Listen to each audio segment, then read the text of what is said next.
Today's webinar is designed to walk you through the grant application for the Working Washington 5 grant opportunity that just opened on August 17th.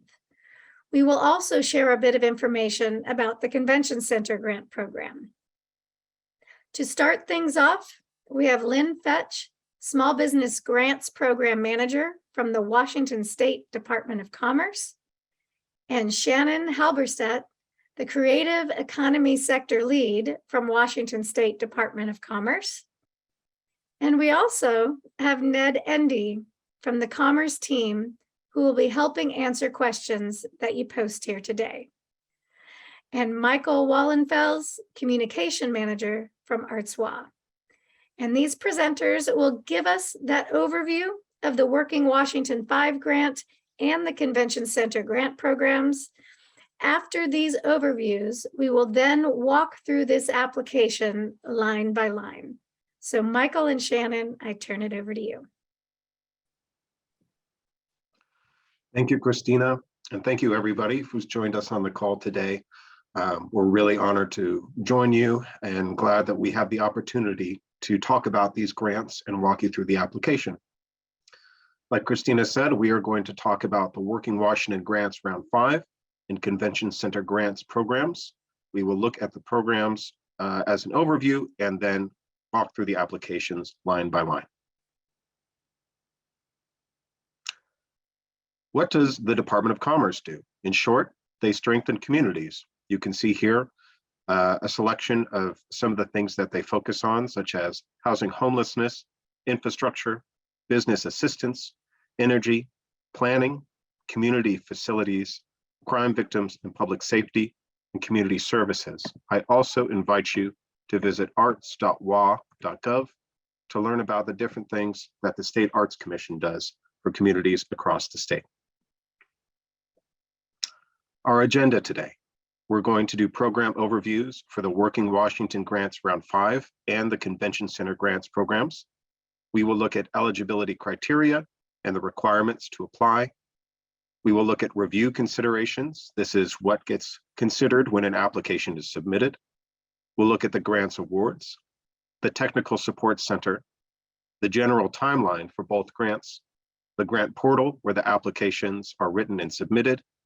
We will look at the actual application for Working Washington Grants Round 5 and some additional resources to help you along the way. Let's talk about first, Working Washington Grants Round 5. This was a $70 million allotment from the legislature. Of the $70 million, 60%, about $45 million, is directed to eligible businesses and nonprofit organizations in the arts, heritage, and science sectors, including those that operate live entertainment venues. 40% goes to just about everyone else, most other sectors, including hospitality, fitness, taxis, and personal services. Based on the legislation, the maximum grant award amount is $75,000. And a nice snapshot view of this grant is that this program offers one-time grants to small for-profit and nonprofit businesses and organizations that have experienced financial hardship due to COVID-19 and related public health measures. What are the requirements for Working Washington Grants Round 5 to be eligible? The basic eligibility requirements are to be an active for-profit or nonprofit business or organization. You will need to have a UBI, and you may be required to have an EIN if that is applicable. You need to be physically located in Washington State and have been in operation prior to January 1st of 2021. For your finances, you need to be able to show financial hardship because of the pandemic. We'll have more to say about that later when we walk through the application. You need to have not reported more than $5 million in income in 2019, and you need to have had revenue of at least $10,000 in 2019 or 2020. And all of this revenue, at least 51% of it, needs to have been generated here in Washington State. Other eligibility requirements: you cannot use these funds from this grant to pay other government fees or taxes. So you cannot have necessary business costs or expenses that are not government fees or taxes. You need to have not permanently closed or intend to permanently close in 2022. You need to have followed all COVID-19 health requirements. And one other thing that I will add here that we'll see in the convention center grants as well is that you can only apply for one business.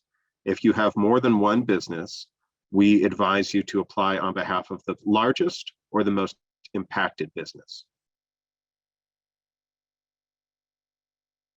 Who is ineligible to apply for Working Washington Grants Round 5? Those who have applied for past Working Washington Grants will see a lot of familiar entities here, but let's read through them. First, multinational corporations, child care providers, not including recreation or entertainment, schools such as pre through kindergarten, kindergarten through 12th grade, and higher education, public libraries, science companies, including research and or development laboratories or services, and science manufacturing, professional services such as accounting, insurance, legal and financial services and firms, architects, and so on, hospital and healthcare providers, including dentists and chiropractors. Please note that personal services such as massage are eligible. Property management and real estate, including owners and operators of short-term rental properties. Hosts and operators of a vacation or short-term rental unit, such as Airbnb or VRBO.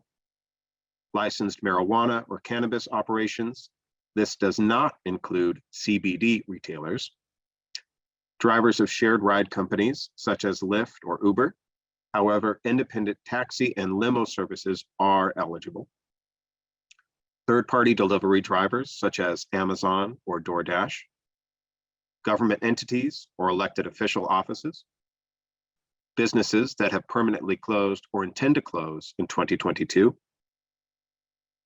I've got something in my way here. Passive businesses, investment companies, and investors who file a Schedule E on their personal tax returns. We'll continue on the next slide. Financial businesses that are primarily engaged in the business of lending, such as banks, finance companies, and factoring companies. Businesses that have permanently closed or intend to close in 2022. Businesses engaged in any socially undesirable activity or activity that may be considered predatory in nature, such as rent-to-own businesses and check cashing businesses. Businesses of a prurient sexual nature, such as adult businesses.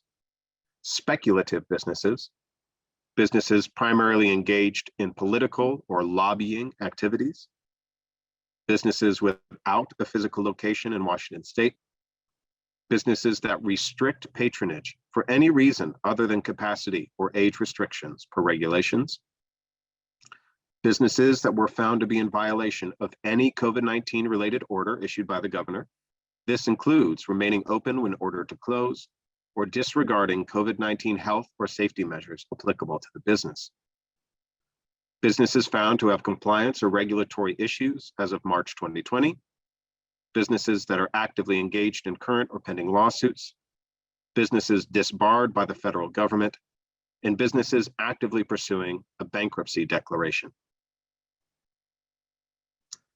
Let's talk now about the Convention Center Grants Program. This comes from a $5 million allotment.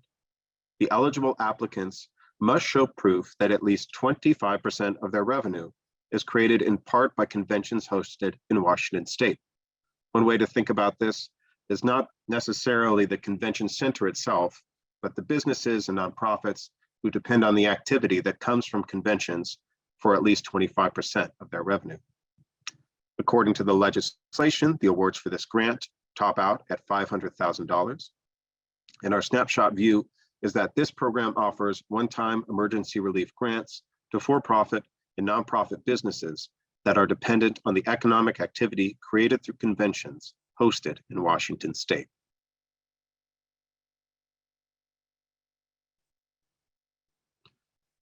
What are the requirements for eligibility for the Convention Center Grant Program? The basics are, you need to be an active for-profit or nonprofit business or organization. You need to have a UBI or an EIN number if an EIN is applicable. You need to have hosted an in-person convention or depended on the function of a convention to sell goods and services. You need to have canceled a convention or experienced a reduction in participants in 2020 or 2021. And you'll need financial documents for the years 2019, 2020, and 2021. For your finances, you'll need to be able to show financial hardship because of the pandemic. You'll need to have made more than 25% of your revenue from convention and convention center activities. You'll need to have not reported more than 100 million in income in 2019 and revenue of at least 10,000 in 2019. And that revenue, at least 51% of it, needs to have been generated in Washington state. Other considerations: you cannot use these funds to pay for other government fees or taxes. So you cannot have necessary business costs that are not, you need to have necessary business costs or expenses that are not government fees or taxes. You need to have not permanently closed or intend to permanently close in 2022. You need to have followed all COVID-19 health requirements. And applicants must apply for one business only. Those who have multiple businesses should apply on behalf of their largest or their most impacted business. Who is ineligible to apply for the convention center grants? Businesses that make less than 25% of their annual revenue from convention activities, trade shows or exhibitions, or professionally exclusive conventions, conferences, or summits, multinational corporations, childcare providers, not including recreation or entertainment, schools such as preschool through kindergarten, kindergarten through 12th grade, and higher education, public libraries, science companies, including research and or development laboratories or services, and science manufacturing, professional services such as accounting, insurance, legal, financial services and firms, architects, and so on. Hospital and healthcare providers, including dentists and chiropractors.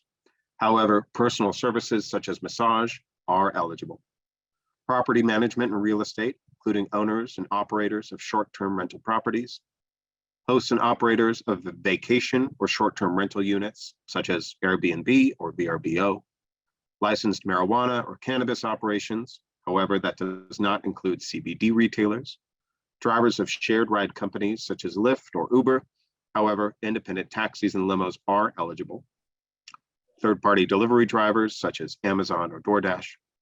Government entities or elected official offices. Passive businesses, investment companies, and investors who file a Schedule E on their personal tax returns. Hey, Michael, I'm going to jump in just real quick. If you could slow down just a little bit for our interpreters, that would be wonderful.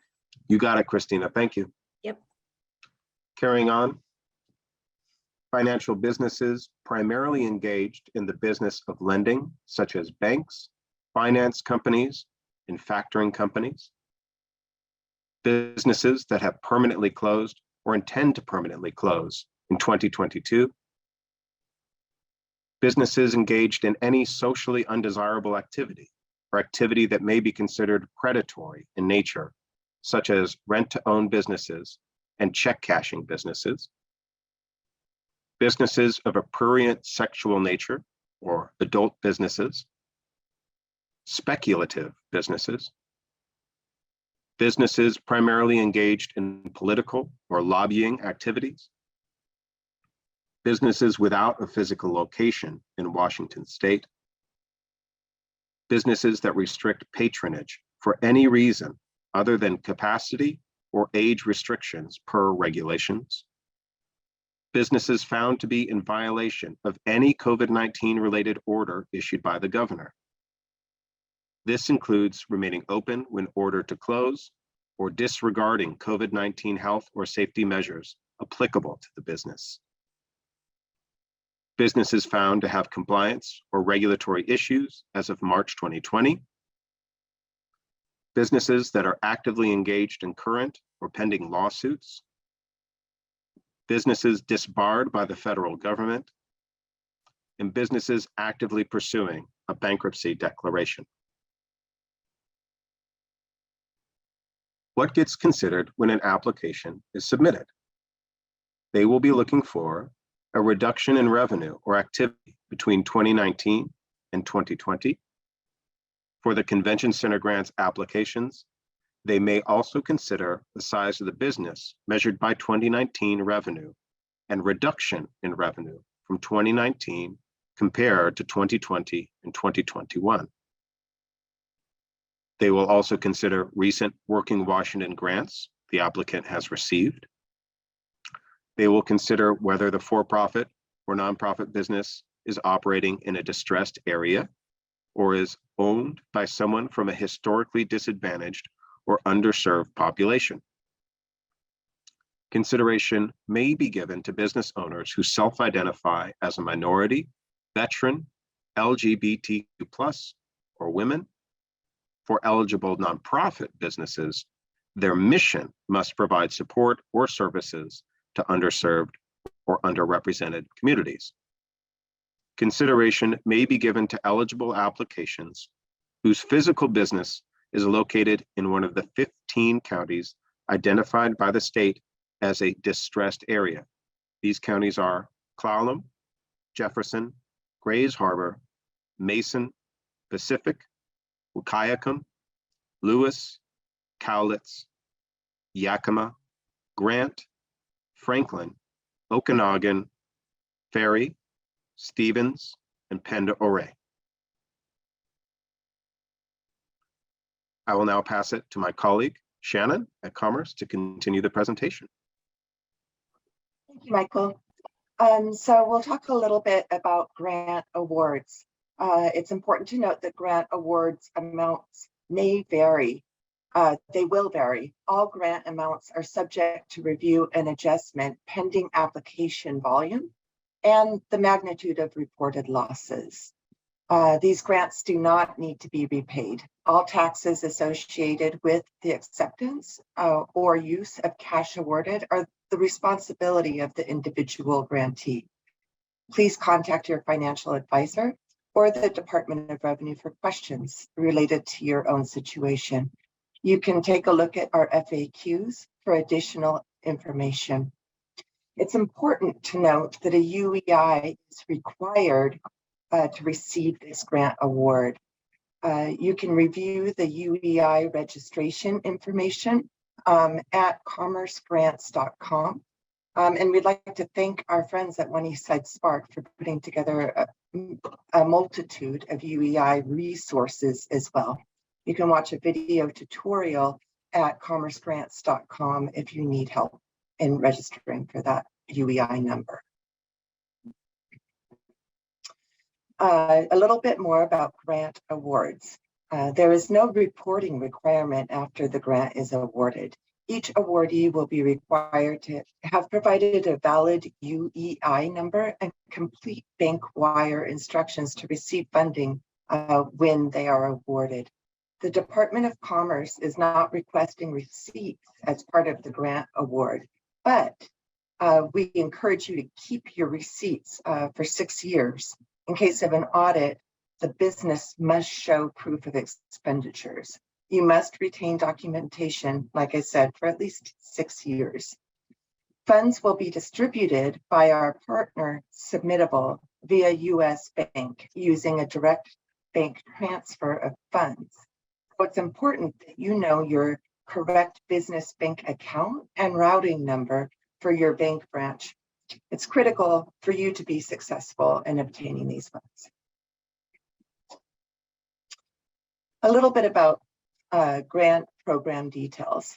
You can access and review the grant application through commercegrants.com. There you will find program guidelines and eligibility criteria, frequently asked questions, and sample applications in 15 different languages. The timeline, the general timeline is August 17th, yesterday, through September 9th. The application portals remain open for 24 days. After the application portal closes on September 9th, there will be review of the application through late September. In early October, Commerce will notify the grantees of their award and disperse funding. It's important, very important for you to know that application portals will close on Friday, September 9th, 2022 at 5 p.m. If you don't click apply by that date on Friday, September 9th, then your application will not be received. So please note that date, Friday, September 9th at 5 p.m. Technical support. As of last week, the translated materials were available on commercegrants.com. Translated materials are available in Spanish, Vietnamese, Russian, Ukrainian, Tagalog, Somali, Korean, Arabic, Punjabi, Amharic, Khmer, Chinese, Mandarin, Lao, and Marshallese. As of yesterday, August 17th, the portals are open. Email and phone support is available in English, Spanish, Chinese, Mandarin, and Russian. You can access those via phone at 888-242-0169. And we really encourage you to submit your questions via email. That is the way you'll get the quickest response. So you can email commercegrants@submittable.com and you will receive the quickest response to any of the questions that you have. A little bit about the grant portal. We've partnered with Submittable to host the application portals for Working Washington Round 5 and the Convention Center grant programs. Submittable will manage the application process and distribute the awards. When the portal opens, you will need to create a Submittable account if you don't already have one. You may already have a Submittable account from a previous Working Washington grant round, like round 4. If you have a Submittable account but cannot remember your password, there will be a Forgot Password button, and we'll show you what that looks like in just a little bit. All answers on the application portal need to be in English, so please consider using a translation tool like Google Translate to help translate the response into English before submitting the final application. Technical partners can email Commerce if additional language support is needed. Applications must be submitted electronically through the portal at Submittable, and Commerce will not be accepting any paper applications. A little bit about application features. The applications are mobile friendly and usable on smartphones and tablets. It's available on multiple different browsers, and you will have the best experience on Google Chrome, Mozilla Firefox, or Apple Safari browsers. Internet Explorer is not supported, whether on your smartphone, tablet, or computer, to apply for this grant. The applications will automatically save your work. There is also a save button at the top of, there is also a save button at the bottom of the page. Please make sure to note your account login and password so you are able to access your application later. You will not be able to make edits or corrections to your application after it's submitted. And we'll review this a little bit later too, where you can save your application to go back later and work for it, or when your application is completed, where you will hit to apply. There's also a collaboration feature. When the applicant is eligible to start the application, they can invite a trusted partner to collaborate for assistance. The collaborator will be able to complete form fields, but will not be able to sign the application or apply. What happens after you hit apply now? The grants are not first come, first serve. So we encourage you to take your time. Once the grant portal closes on Friday, September 9th at 5 p.m., the Department of Commerce will begin reviewing applications. So all applications received between now and Friday, September 9th are considered equally. So you can take your time completing the grant application.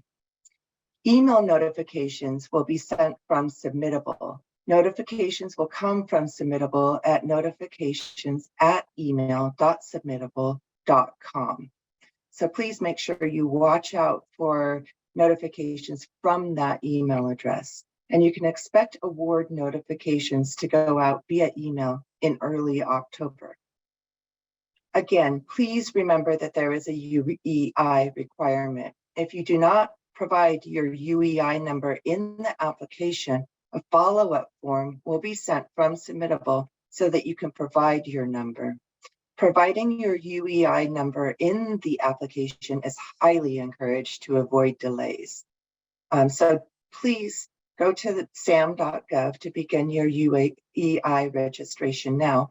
And you can wait until the application close date on Friday, September 9th at 5 p.m. to be able to put your UEI number into the application. You may apply without a UEI number, but you may not receive an award without that UEI number.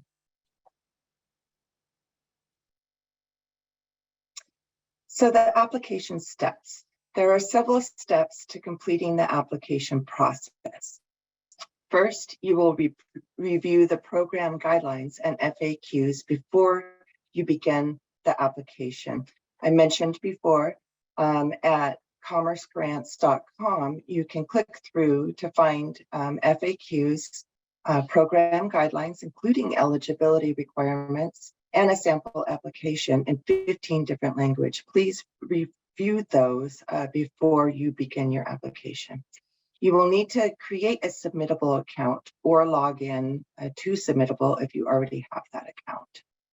You will need to complete eligibility questions, and we'll go over those in detail in just a minute. There are just 8 simple eligibility questions to determine if you're eligible to apply for the grant.